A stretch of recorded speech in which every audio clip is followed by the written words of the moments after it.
Hello everyone, welcome to the fifth video in the Python function series. I have already covered from point number 1 till point number 8 in first 4 videos. I will put the link of the playlist into the description box if in case you have not watched it, go and watch them. In this video, I am going to explore whether a Python function can return more than one value. I had earlier thought of covering it somewhere around point number 15 or 16. But since last two videos I have been talking a lot about return statements, so I thought of covering it earlier. And I am going to cover rest of the topics in coming videos. Therefore, the one point agenda for today's video is, can a Python function return multiple or more than one value? Let me copy the function that I have been using last couple of examples and paste it here. So far, I have been returning only one value, but now let us try to return two values. Let me tweak this function a little bit. So what I'm going to do here is that I'm going to return here both addition and subtraction product. So a plus b and a minus b, and that is why I have given the name and definition add underscore sub. Now let me change here the parameters, make it 5 and 2. I want to keep the first number bigger so that when I am doing the subtraction, I don't get the negative value. So here earlier I was assigning this to one single value, a single variable to be precise. Now that I am returning two values, I'm trying to return two values. Should I assign it to two different values or variables? In fact, so let me call them sum and diff. Sum for addition and diff for difference. Now, if I try to print sum and at the same time, let me print here the type also. Print diff and type diff. When I am running this program, apologies, I should have changed the name here also, add underscore sub, and that's the reason it was throwing me an error. Clear the terminal and run it again.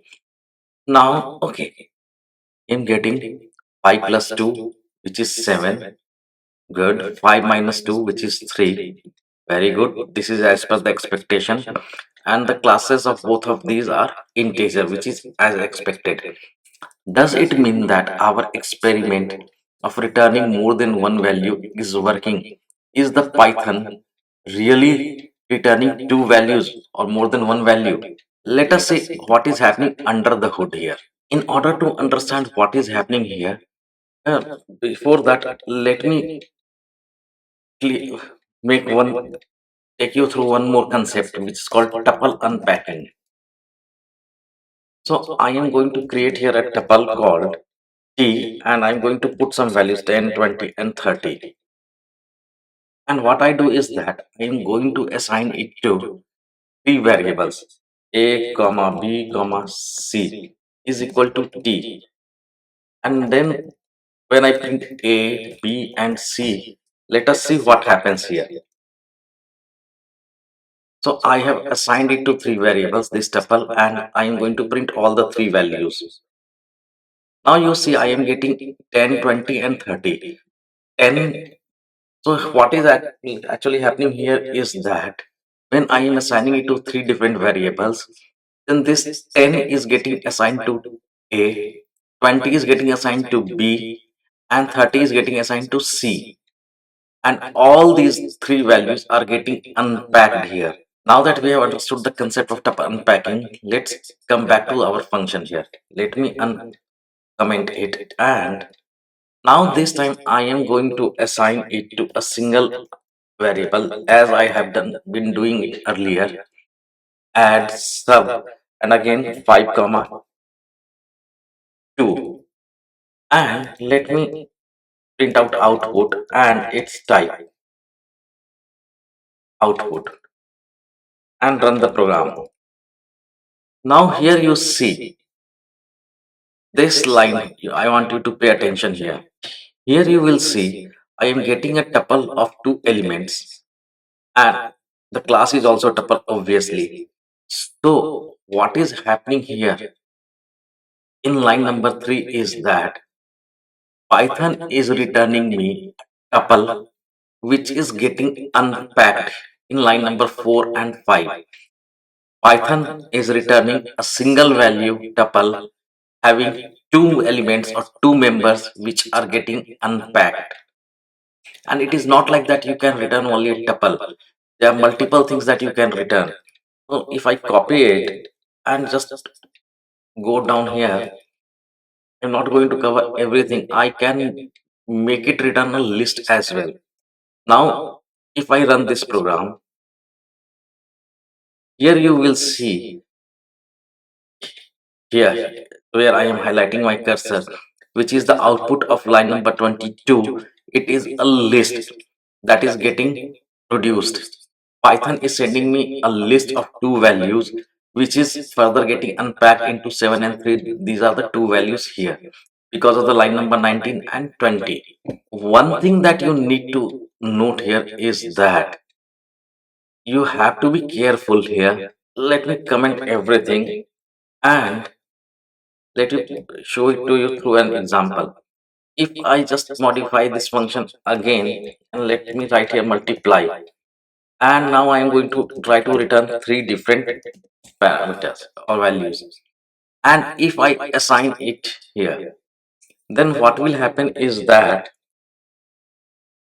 you will see I am getting, okay, this error is because of the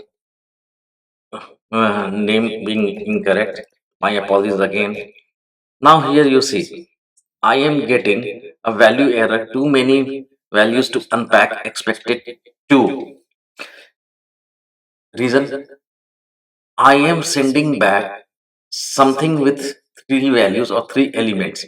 I am sending back a tuple here with three values, but I am trying to store them into only two variables. I am returning a tuple with three elements, trying to store it into two variables upon unpacking. That is why it is throwing me an error. It is saying that it expected two values, but it is getting three values. So the rule of thumb is that if I am returning, if a function is returning three values, then in the form of a tuple or a list or a dictionary or whatever it is, I will tell you later on, then there should be as many parameters or as many variables to be precise to collect it. If I am returning a tuple with four values, then there should be four variables to accept it. So, what is the final verdict?